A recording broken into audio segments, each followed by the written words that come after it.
Hello. In my previous video, I made a big 500-foot loop antenna.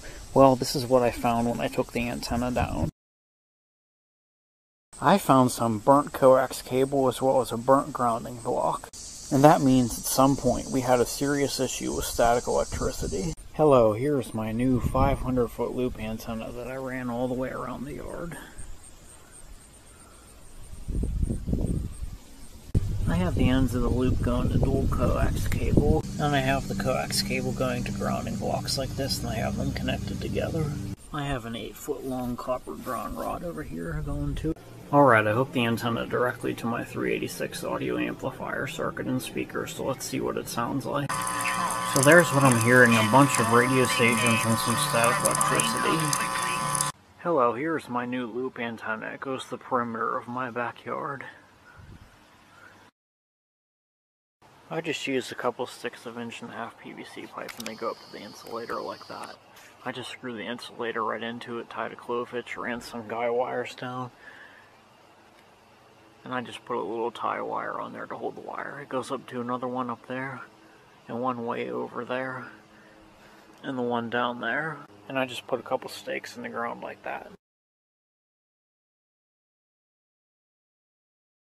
There's the loop antenna alone, making 3 volts AC, not making very much DC at all. Here I have it connected to my multi-stage RF to DC converter. Let's see what it does. Come on. There we go. 14.9 volts. 13, 14, around 13, 14 volts. There it is, making 15 volts. It looks like we're maxing out about 15 volts. Hello, here is my new 3-pole vertical loop antenna. 2 guy wires coming down from the middle and 1 from the top. Well, my pole's not exactly straight, but nah, it's as good as that's gonna get for today. The main connection on the bottom in the middle, it goes down to the coax cable here. Coax cable comes down from the antenna, gets grounded, and goes into the house over there. The center pole, 3 guy wires coming down. The pole on this end is the same as the one on the other end. Here you can see the full length of the antenna. It goes all the way down to the corner of the house. If you look up. Hello, today I'm out here messing with my new long wire antenna. Hello, here's my new 500-foot loop antenna. I put it about 10 feet off the ground, and it goes to all the trees.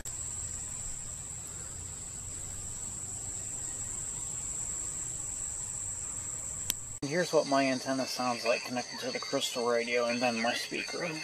Spinal cord run out between the vertebrae and go to every organ and tissue of the body. So if you lose the vertebrae, I'm the happy man.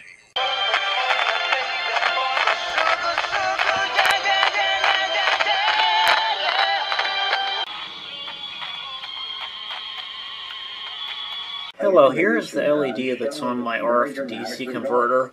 Watch how the blinks match the guy's voice on the radio. That's the nearest station to me. Nearest AM station, I should say.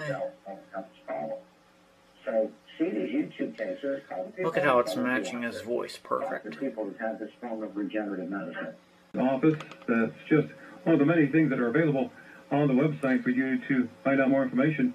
Again, go to vitamincoach.com. And then at the top of the homepage, with the drop-down menus, you'll be able to read all about... Hello, here are my 3 new RF to DC converters that I just built. I have these 2 connected to my 42 gauge loop antenna that runs around the basement. I have some twisted pair running to it. There's my real simple, very inexpensive antenna that I made. You can hardly see the copper, it's so thin. It goes the whole way around the basement. I made it as cheaply as I could. So let's see what kind of voltages we're generating. That one is making 21.9 volts. And this one is generating 17.6 volts. Let's stick an LED on there and see what it does. Burned it out instantly. Here are some of the circuit ideas that I have. First circuit. Ground rod at the base of each pole and diode connected to ground rod and antenna. Here I have some 1N34As. I don't think those are going to be powerful enough. Here I have some 1 kV diodes. And here I have what I think will work the best is my 20 kV diodes. Next circuit is a bit of a tank circuit. I was just messing with diodes, capacitors, and inductors here. This is pretty much a tuning circuit design. And here I have the most promising circuit. Now we have voltage multipliers connected to ground, the antenna, and back to the antenna. This part would be at the pole, and this would be the rest of the antenna here, so this would be much longer than it appears on this diagram. So it's pretty much identical to the RF to DC converter, except I have it at multiple places along the antenna, charging it at each pole. Hello, here's what I just made from my giant 440-foot loop antenna. I made a little canister that goes down to ground, and I have a wire coming out of it going up to the antenna itself. In the canister we can put capacitors, inductors, voltage multipliers, or whatever we want in it. Well, it's 9:38 at night, and the LED that's connected to my RF to DC converters keeps blinking. And this one right here is lit up a little bit as well. Earlier this thing was saying 45.8 volts, so let's see what it says now. It dropped significantly down to 9.11. Measure this one. Same voltage, around 9 volts. Here's the two pictures I took earlier. This one was putting out 40.0 volts, and this one was putting out 45.8 volts. And that's from my couple dollar loop antenna that runs around the perimeter of the basement. I would really like to be able to hear what they're saying on there. I believe that's my neighbor. He's an amateur radio guy. He might be on the air. That's blinking pretty good. Alright, I hooked my little 386 audio amplifier circuit up to the RF to DC converter. Let's see what comes out of it.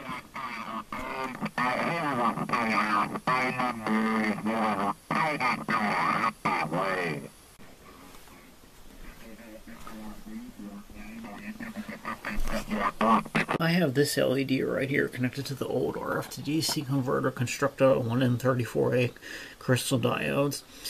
I believe they're 20 microfarad 200 volt capacitors. And I have a few ceramic disc capacitors there. But these ones over here are constructed out of 470 microfarad 50 volt capacitors and 1N60 diodes. Yeah, this one's not quite being as agitated as the other one. This one connected to this end of the loop, and I have this one connected to this end of the loop. And you can see what it's been doing. This is one end of the loop, and this is the other end of the loop. Yeah, they just keep blinking away like that. Well, thanks for watching. Please subscribe, and I hope you found this interesting. Yeah, I'll have to ask my neighbor to see if he's on the air. JPA off the phone lines. Phil Collins set against our odds. I'm Dave Anthony. It's a Thursday night.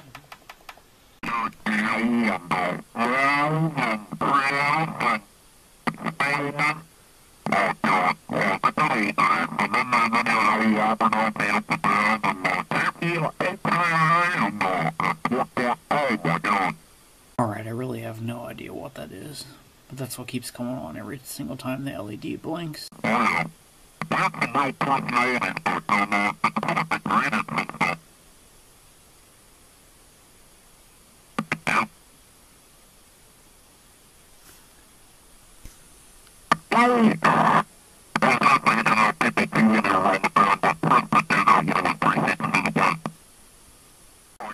That's what I'm hearing from my antenna.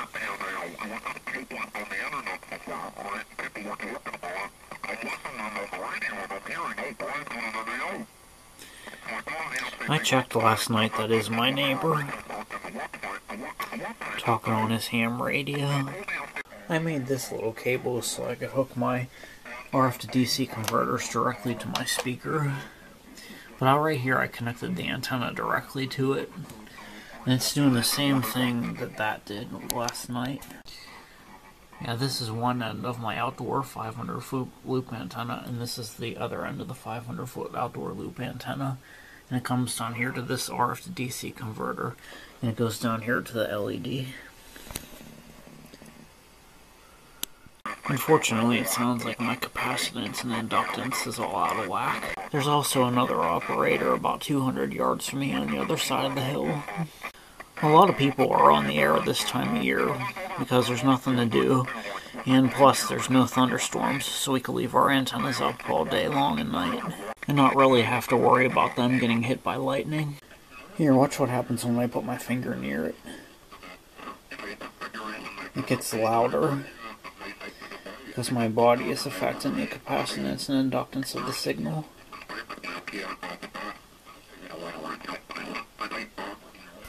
Alright, I think you saw enough. Well, thanks for watching. Please subscribe. Now I gotta unplug the side, quit wasting my battery. Yep, on.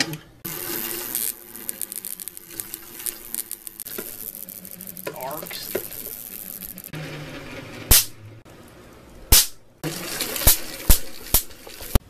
About 115, which is what it should be. That's nominal. Now watch what happens when I take the two ungrounded conductors and measure them. 233 volts. Yeah, if you take two different extension cords and run them to different outlets in your house, you can have 240 volts. Or like what I have here, 233. That's still nominal.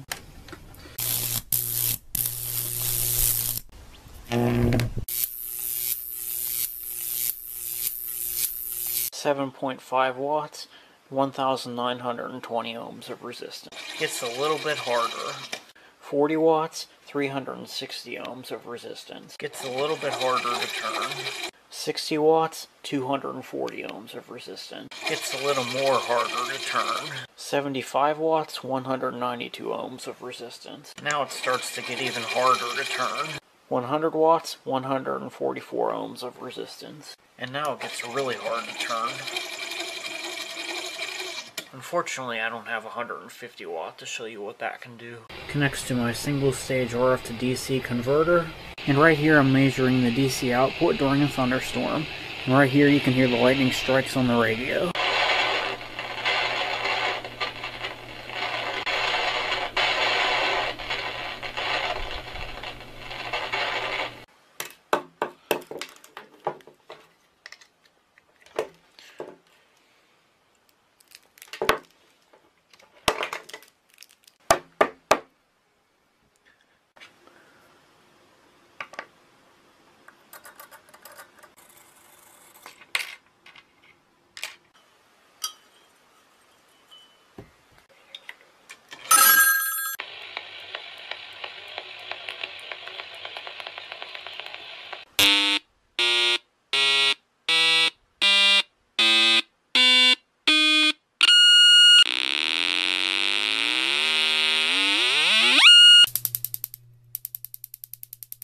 Hello, I'm going to touch the electric fence while standing on wet grass and bare feet.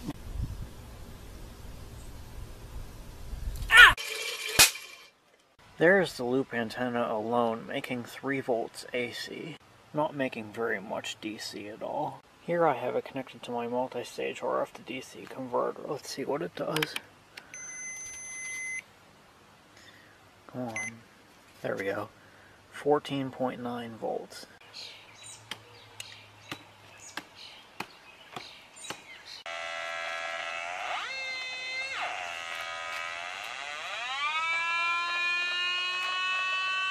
How to discharge it, you just stick it right on these metal tabs like this.